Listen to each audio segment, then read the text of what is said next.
Assalamualaikum warahmatullahi wabarakatuh. Apa kabar sahabat sebuah kisah? Mudah-mudahan kabar baik.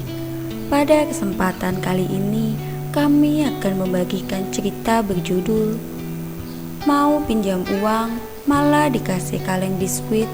Siapa sangka di dalamnya sangat mengharukan. Sahabat sebuah kisah. Kisah ini bercerita tentang seorang ibu bernama Ibu Fitri. Dari muda, hidupnya sudah susah. Suaminya sudah lama meninggal. Ia membesarkan anaknya seorang diri. Bisa dikatakan, ia tidak pernah hidup senang satu hari pun. Kini anaknya telah tumbuh besar dan sudah menikah. Jika dihitung-hitung, ia seharusnya sudah bisa pensiun. Namun sayangnya, ia tetap tidak bisa menikmati hidup di masa tuanya. Ia didiagnosa dokter terkena kanker lambung stadium 3. Dokter bilang harus segera dioperasi, kalau tidak nyawanya bisa melayang. Ia tidak tahu harus berbuat apa. Ia sendiri tidak punya uang sebanyak itu untuk membayar biaya operasi. Setelah berpikir semalaman, ia memutuskan untuk meminjam uang kepada menantunya. Besok paginya, ia berangkat naik kereta ke kota. Anak laki-laki dan menantunya tinggal di kota, sedangkan ia tinggal sendirian di kampung. Ia harus naik kereta 8 jam dan baru tiba di sana waktu sore. Sampai di rumah anaknya, ternyata anaknya tidak ada di rumah. Dia sedang dinas di luar kota. Di rumahnya cuman ada menantunya dan besannya. Belum lama ini menantunya mengalami keguguran. Hingga sementara ini besannya tinggal di sana untuk merawatnya. Begitu masuk rumah, ia tidak disambut dengan baik oleh besannya. Mukanya masam dan tidak enak dilihat. Menyapa pun ia dicuekin. Dalam hati ia tahu kalau besannya ini tidak suka dengannya dan anaknya. Kalau bukan menantunya yang memaksa mau menikah sama anaknya, pernikahan ini tidak akan pernah terjadi. Tapi lain dengan menantunya. Ia menyambut Ibu Fitri dengan ramah dan wajah tersenyum. "Bu, ibu kenapa datang?" Ibu Fitri tak tahu harus menjawab apa.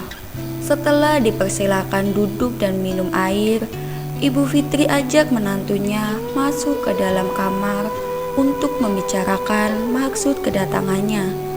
Ia pun berbicara dengan nada kecil supaya tak terdengar oleh besannya. Siapa sangka ternyata besannya menguping dari luar pintu. Begitu dengar ia mau pinjam uang, besannya langsung buka pintu dan teriak, "Hei, kamu ini ya nenek tua, kalau mau pinjam uang baru datang ke sini. Gak anak gak emas sama saja, bawa sial." Kata-kata besannya semakin tidak enak didengar.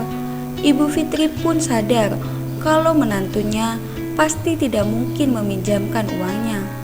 Untuk itu, ia pun bergegas pergi dari rumah itu.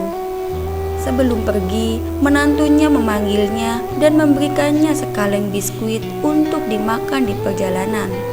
Hari sudah hampir malam. Nanti ibu lapar. Biskuit ini bisa untuk bertahan sampai di kampung, Bu. Ibu Fitri meneteskan air matanya. Hanya menantunya yang masih menunjukkan sedikit kebaikan kepadanya. Ia pun pamit dan berjanji tidak akan datang untuk mengganggu mereka lagi.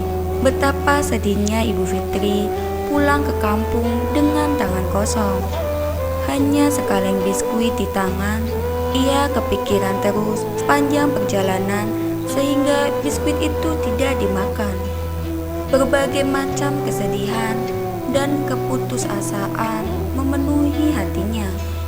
Begitu sampai di rumah, Ibu Fitri membuka kaleng tersebut. Ia belum makan seharian. Setidaknya biskuit ini bisa untuk menahan laparnya.